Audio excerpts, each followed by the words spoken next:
Should I mutate into this or wait?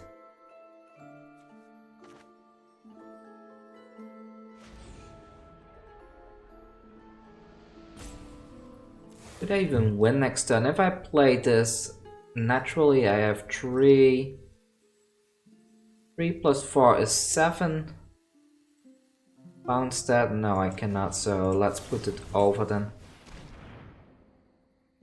That way this will deal 2 extra damage. Over and goodbye, Lost Rock Beast.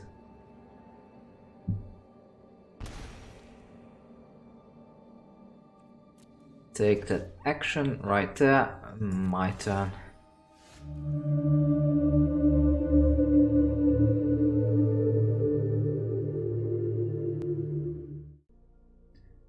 Hello and welcome to another video. Yesterday we were playing with a giant snake and he's back for today's video.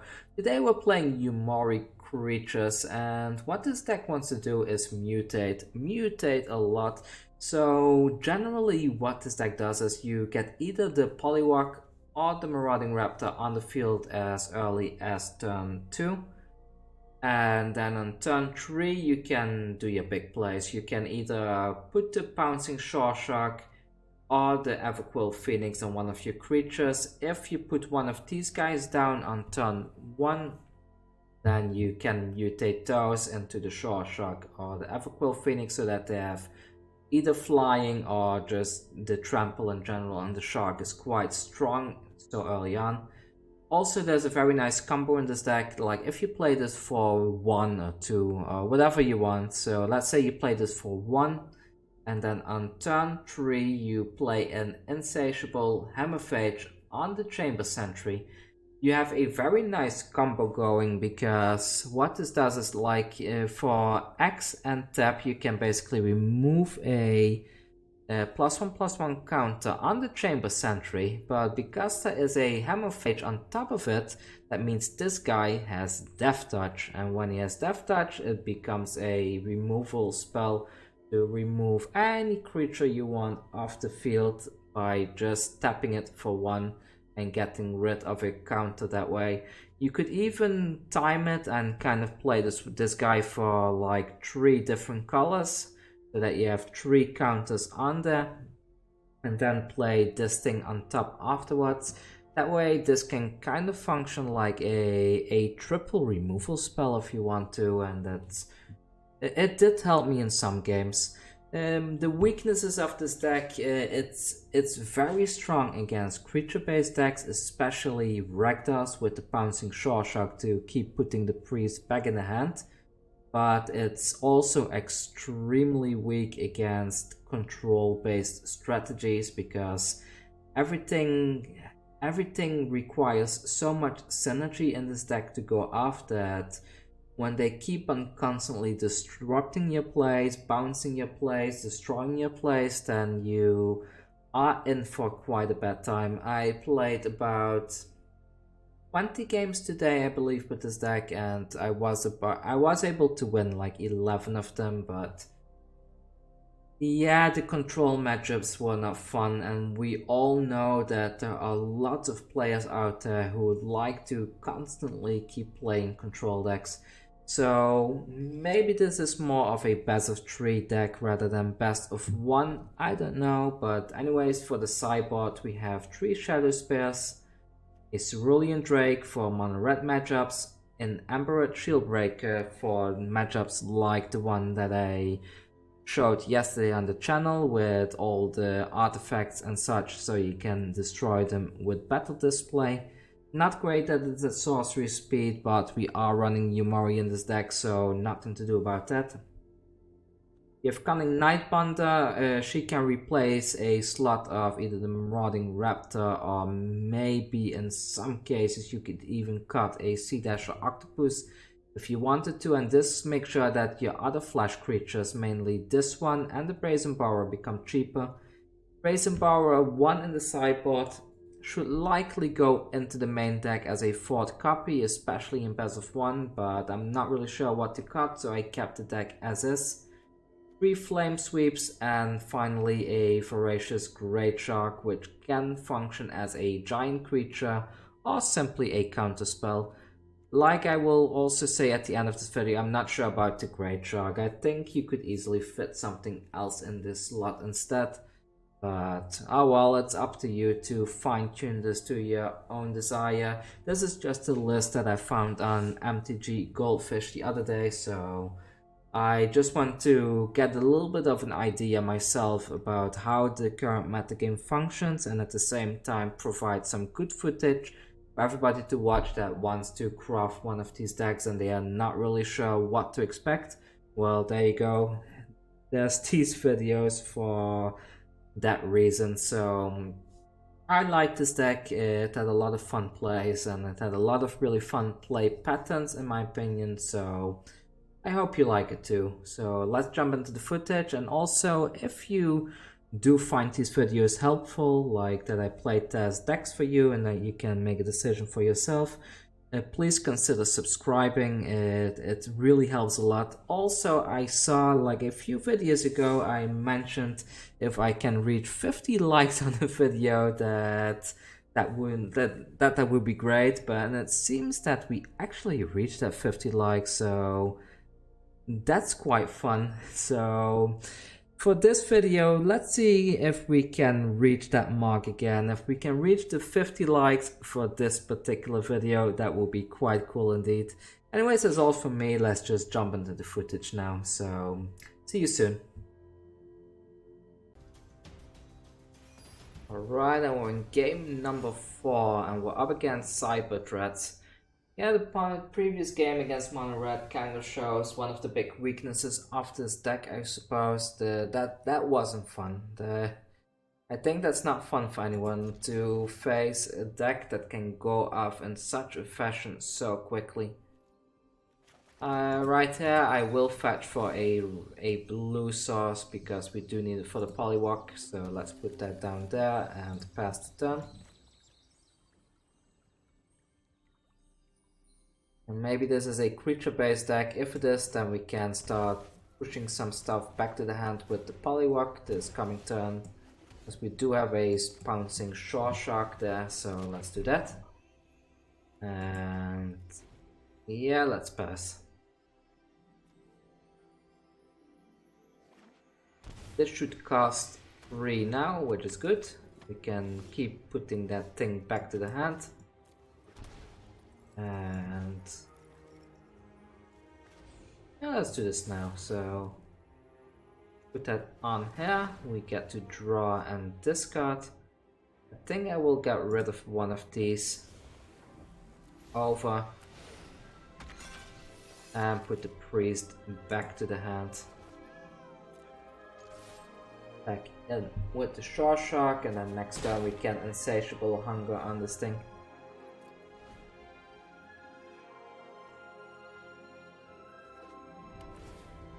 If he plays the priest again, I'm likely gonna bounce it again with the Brazen Borrower.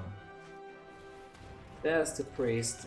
Oh, actually I don't need to because this is gonna bounce anyways, right? Anyways, this costs 2 now, but if I put this down, this is gonna cost 1. So let's do that. Mutate for 1 onto here. And I will discard the mountain for now. Put it under, and priest goes back to the hand.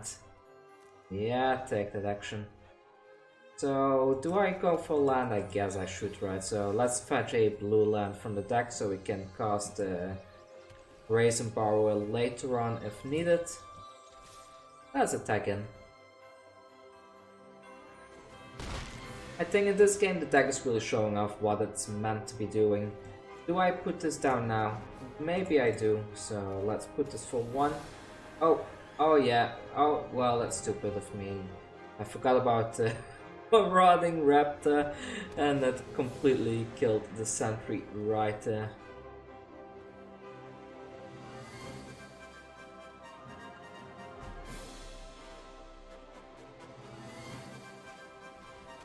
Basically, the reason, the good thing about the Umori right here is that you can put it into your hand and it can function as a discard for the whole Pollywog combo.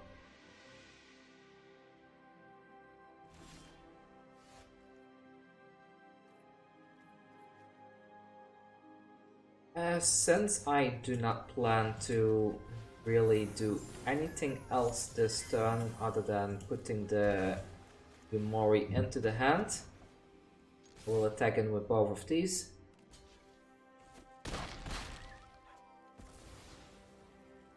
And we have pretty much successfully stalled him for 2 or 3 turns now, and the priest comes down again. He is running green, that looks quite spicy. I guess this is a Jaunt food deck or a Jaunt sacrifice, whatever you want to call it.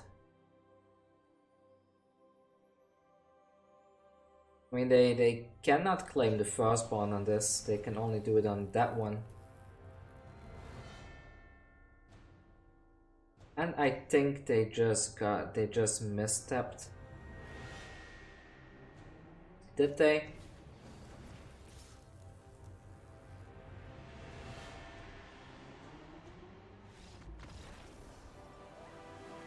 They made a mistake by taking that Marauding Raptor anyways, because whatever they were going to play after this would get killed by the Marauding Raptor.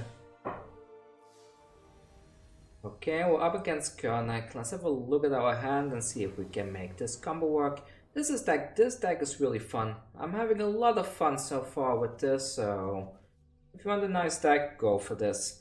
And we do only have 2 lands, but I think I'm gonna keep it simply because we do have some early plays right there. Which one do I play? I suppose I will play the Stonecoil Serpent first then, so let's put that out. Maybe I should have placed that because this can potentially be a 3-drop later on, but let's see where this goes. Hopefully we can find some land, and yeah, I'm not gonna block that, so let's do that. I cannot activate this both in the same turn, right? So we did find a land there, and I will attack in with the Stonecoil Serpent there.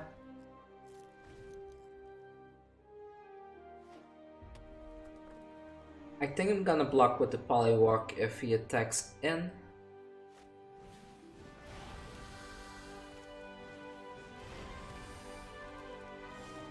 He does not. Alright then, so what I'm gonna do is I will attack in with both of these and keep this Shoreshark as a flash bounce, so let's do that and see how he blocks.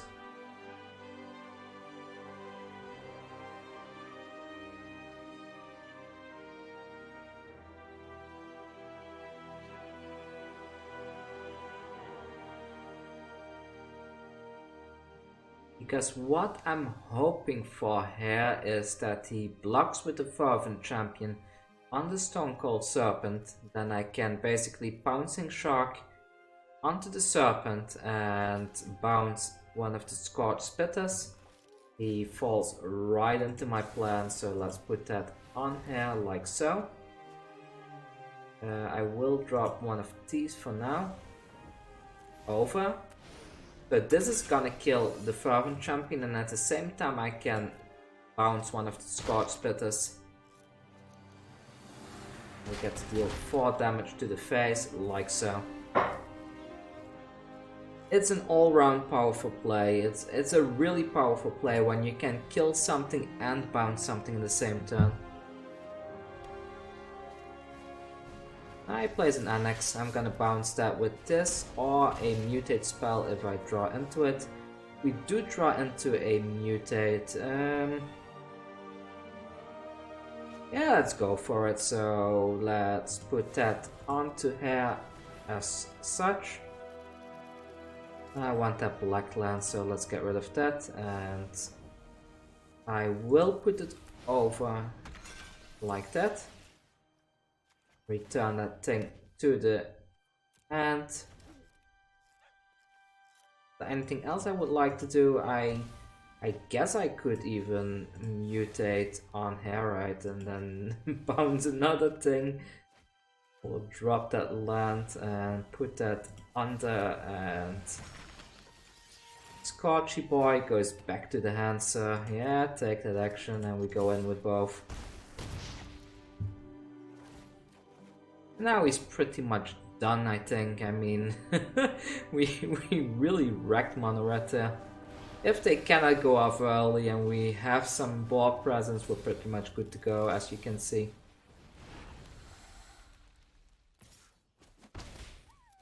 Okay, and they went in, and I suppose I will... Now what should I do? What does this even do, this feather? Turn target creature from graveyard to the battlefield tapped. Okay, alright. Let's see. Should I bounce one of these? Probably not, right? So let's just attack in like so.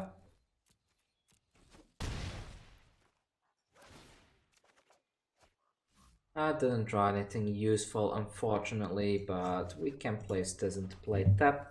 We can keep... I could have shocked this in, and then I could have bounced and cast the Brazen Borrower, but I think we are pretty much good to go right here, so let's keep it like this. And I'm hoping that he goes for that play, alright. And for that one... I mean, he has to keep the Rubber of the Ridge upright to block the Everquill Serpent, Everquill Phoenix, and used to be a Serpent. He's now a Phoenix. He identifies as a Phoenix.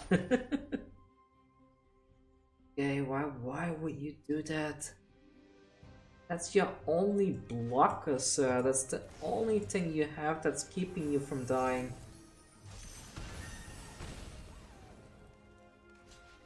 Yeah.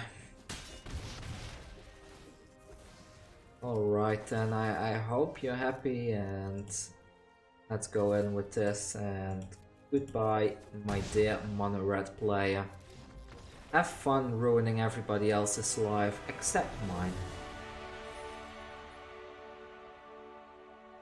Alright, and we're back and we're up against Skywise. Let's have a look at our hand and see if this is gonna be worthwhile. Marauding Raptor into these two is quite good indeed. We also have a way to give it flying. We're up against a Giganta Wellspring deck. I'm not sure what that could be. Don't have much experience with that particular setup right there, but let's go with this. So put this into play tapped, and next turn we can Marauding Raptor. Turn after that we can start bouncing stuff. I hope this is some kind of a... this green white. It doesn't ring anything.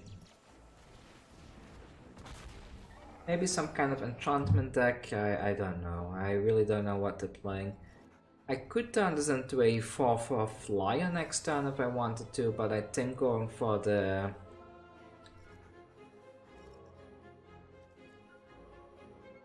Yeah, I won't say anything. Let's just see what they are doing first before I make a decision.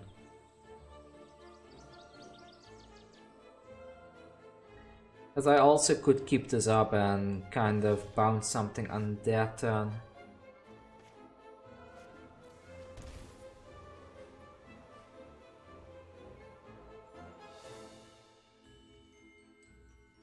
And does this have flash? Never mind. I know I'm very indecisive right now, but let's go with this.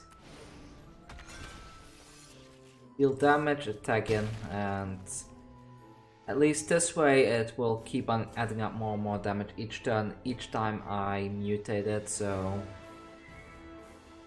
Has to come for something, right? Has to come for something indeed. It's still on the blue-white. Okay, there's something else, a red mana. Still no idea what they're doing. No idea at all. As a land, let's fetch a...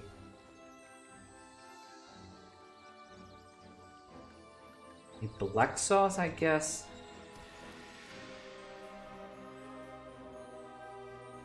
Yeah, just does this have flash? This does. Okay, so let's attack in, and maybe I will flash in this guy at the end of their turn. Oh, I no, I cannot. This will deal 2 damage to it. Nearly made a mistake there.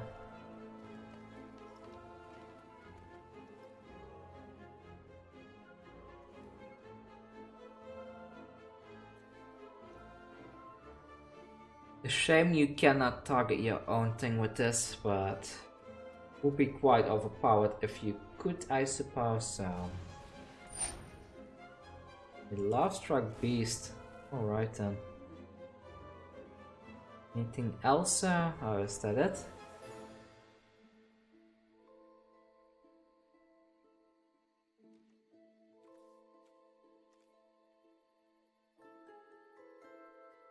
Should I mutate into this or wait?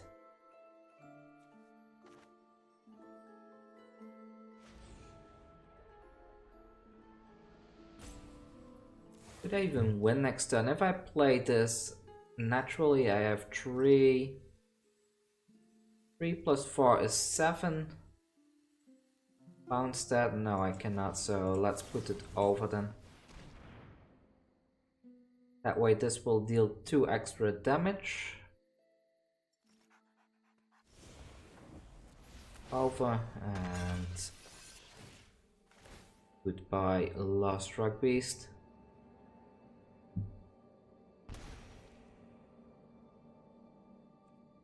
Take that action right there. My turn. I could do this and still keep up a Brazen Borrower, but not sure if it's worth it, to be honest, so let's just attack in here and hopefully I can win the game next turn. Shame this thing doesn't have haste, but do this and turn. Oh, I shocked at them thinking like, oh yeah, maybe I can use the Phoenix on their turn, but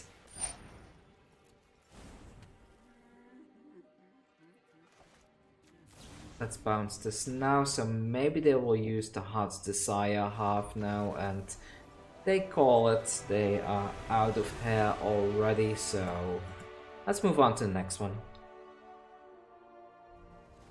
Alright, it's probably gonna be the last game I will be playing today with this deck. We're up against Go-To. I think this deck is absolutely amazing, really fun to play. There's so many choice making, interaction and all kinds of things, so I think if you're looking for a really fun deck, this is the way to go. No mutate things there, but we do have some bouncing and a Pollywog ready for when we do draw into something. Basically, we just need 1 mutate spell and then we can go off, so let's keep that there. I will cast the Stonecoil Serpent on turn 1. We're up against Mono Red. Well, tough luck. Let's see, let's put this thing down now then, and next time we can Pollywog, and the turn after that we can Pouncing Shoreshark.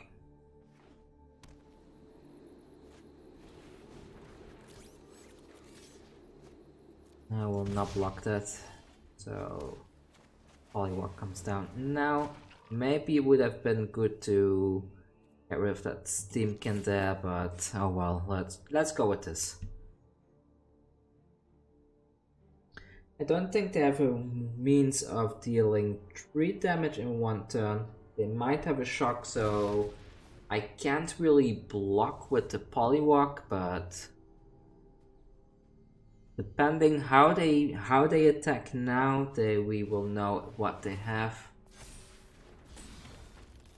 Okay, so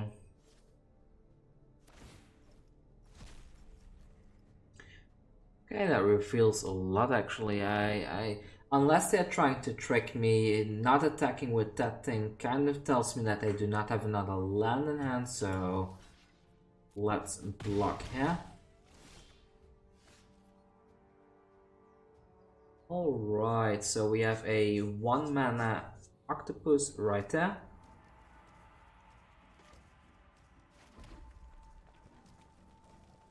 We could do this on their turn actually, couldn't we? Then we can maybe even drag them out a bit, so... Let's attack in with the Pollywog and I will keep this up as a blocker. Okay, time to surprise them.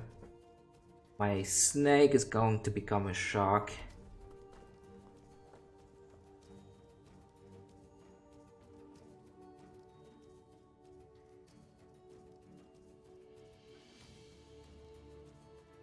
They will be able to get something of mine off the deck, but that's fine. What do I kill though? Either the Rob of the Rich or the Steamkin, I suppose. They should be playing out some stuff now just to be able to capitalize on the plus effect from the Steamkin.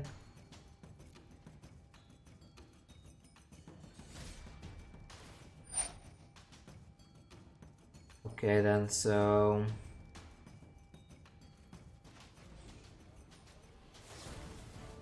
Shoreshark on there. Get rid of the red land. Please don't shock. Oh, if he shocks now. Oh well, if he shocks then the Shoreshark still comes down as a potential blocker, so... Put that down here, and I think I'm gonna bounce that thing. Embercleave, alright.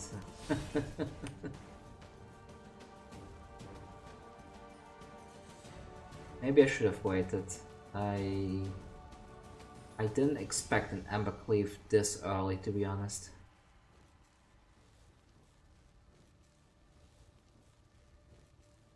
I mean, we can play around the Embercleave easily, so let them decide what to put it on. We are bouncing the Steamkin now, so that sets them back quite a turn, and I will...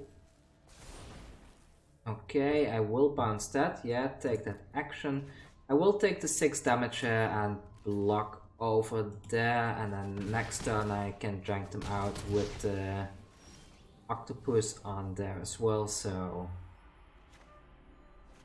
Do I keep both bounces up? Maybe I do, so let's play the Stonecoil Serpent for 1.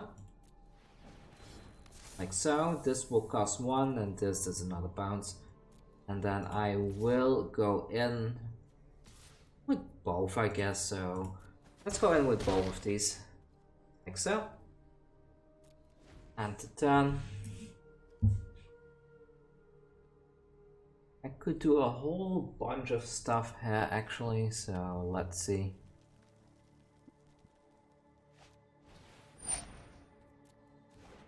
There's the Steamkin and anything else? Nothing else? Alright, alright. I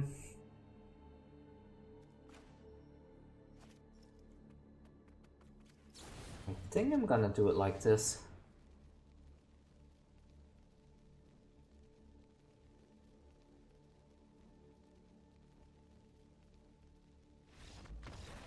And they call it. Well, that was an interesting game. Now I want to do another one. I know I said this was gonna be the last game, but let's do one more and then I really call it for today. Right, we're up against Jeebus. Let's have a look at our hand and see if it works better now. I lost a couple of games just now. I had some tough matchups against a bunch of different kinds of control decks. I had 2 Azorius matchups and a Dimir Flash matchup, so this deck really performs quite poorly against any kind of control or bouncing or whatever, so keep that in mind if you do build this deck. This looks good, so turn 3 Insatiable Hunger. Hemophage on the Raptor seems decent, so let's keep this.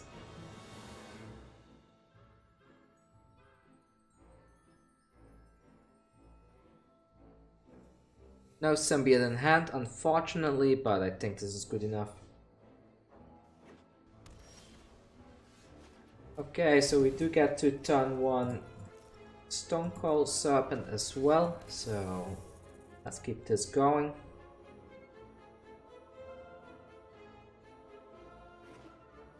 A Pollywog would be nice now, but it's not a Pollywog, but I'll take it. Attack in with that thing.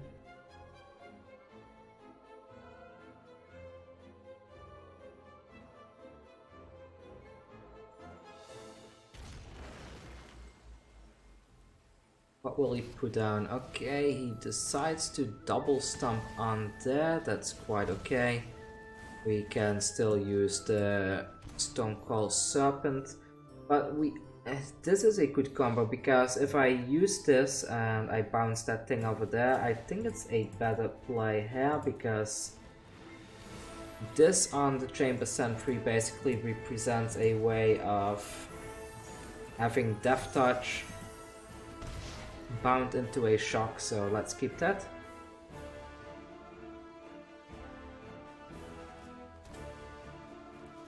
We'll likely play this again, and let's see, anything else? Maybe a Brazen Borrower or something. If he has another one of these, then that's a bit problematic, but let's see. Okay, he goes for a double tap on that, that's okay. I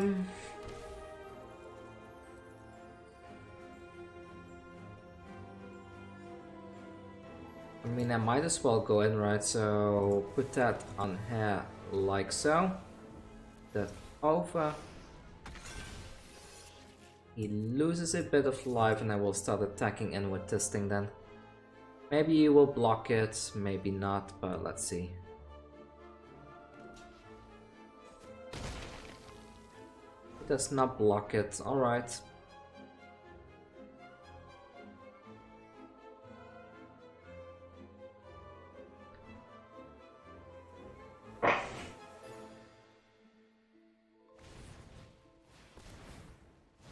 Oh, that's quite good. So he can get two things. He fetches a Storm's Wrath, and what else?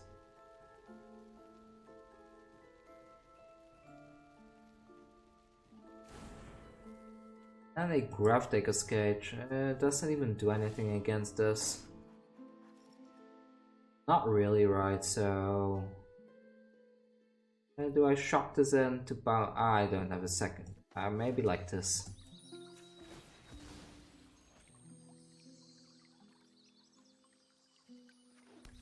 Blue, and that looks good. Let's move in, and he will unfortunately Storm's Wrath us, but nothing to do about that. Maybe it's even an idea to bounce this thing now, just to set him back a turn again. End the turn.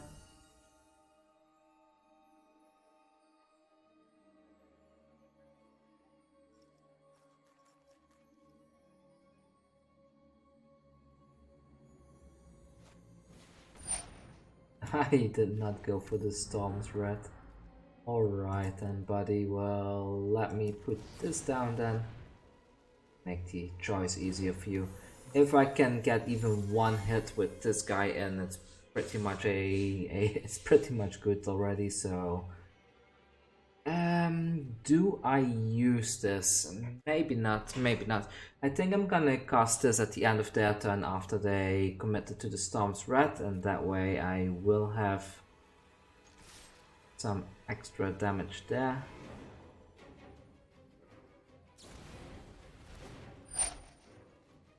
Okay, well, that's quite good, right? So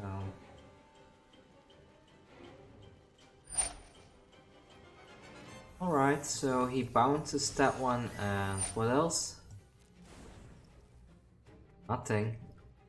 Okay. Alright, so yeah. 4 damage there. If I mutated this thing now, it would deal 2 extra damage. I don't think that's worth it, so let's go ahead and bounce this thing again. And end the turn.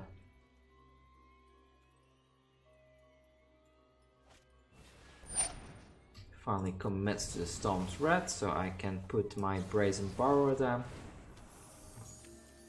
My turn, and alright, let's go with this. Under, and I think I'm gonna do it again just to get the double draw right there. Under.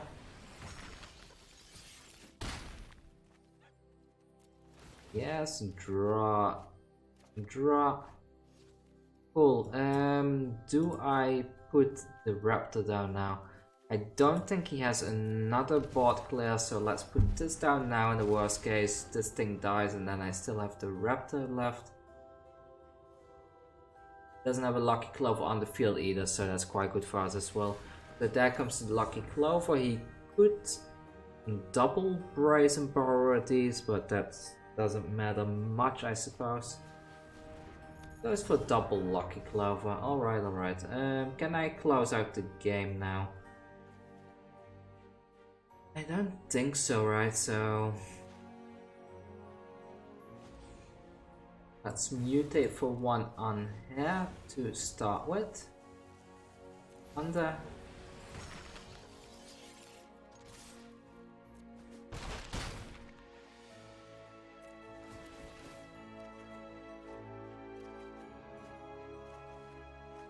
Okay, so we did not run to an Insatiable Hunger. I will try to delay his turn a bit there, and I will shock this in so I can play one of these in case he does have some kind of board clear.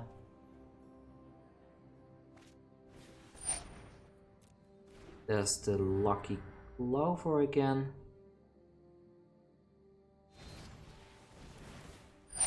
Alright, so he shocks this thing twice. And he calls it. Okay, I think that's a good spot to call it. I had a bit of a loss streak earlier there, as you can see, and I did lose a few games in a row as a result, but this deck is fun, and it's not as good as the green-white Loris deck, I have to say, but still a very good and fun deck to play indeed. So if you're looking for something to play that is mutate based but does not run green, this deck is really the way to go. I have not tried it in best of 3 yet, I have to add, but I would imagine it would do even better there actually, because you do have access to the sideboard. Let's jump back into the deck one last time to have a quick last look at it. See, a Water, a House Guild Mage. Anyways, let's see, where is it? Umori creatures. Ah yeah, you can see I've been working on a Boros Minota build for one of the future decks, and right now I played this one, like so. So in the sideboard we have 3 Shadowspears, we have something against Mono Red. The person that creates this deck runs the Embereth Shieldbreaker because, well, we have Umori in the deck, which means we can only run creatures in the deck with this kind of build, so we need to go for a sorcery speed artifact removal if we want it in the deck. A lot of these things have flash, like this one is a flash creature, and this is a flash creature, and this one as well. So the Cunning Nightbonder kind of fits into this deck nicely to lower the curve a bit if you want to. A third Brazen Borrower, I might put this into the main deck for best of 1 and maybe drop one of the Raptors or a Sea-Dasher Octopus, because this one is quite strong indeed. Flame Sweep also against creature based decks, and then finally there is one Voracious Greatshark. I'm not sure about the Greatshark if it really fits into this deck perfectly, but oh well, I might. If you want me to play this deck in Best of 3, just let me know down below, then I will give it a shot in there as well and record the footage so that you have a better educated guess of whether or not you want to craft this deck, because it's quite heavy on the rare slots. Like we have 4 rares here, 4 rares over there, a bunch of mythics, more rares, more rares, more rares, and so this deck is all round rare cards, it seems. So quite an expensive deck to build indeed, but I had a lot of fun today. I hope you did too. And if you haven't subscribed yet, please click that shiny red button at the lower right corner of the screen. There's a tiny icon there. Please click that because it does help me out as a content creator quite a bit to get some subscriptions, because that will help my videos to reach a wider audience basically, and that's very good indeed. Anyways, that's all from me. See you all tomorrow with another meta deck from the current metagame post ban list. And this one was fun. Really fun deck. Let's keep this going, and I will probably do either Winota or Gruul tomorrow. Personally, I think the Winota deck is not as great as it used to be. The agent is what gave it its main power, and well, that's my opinion. I saw some people talking about a Madu Winota list, but I'm not a fan of it. I think you end up with too many mana issues and not being able to close the game fast enough. But yeah, that's for me. See you all tomorrow. Thank you for watching. Take care.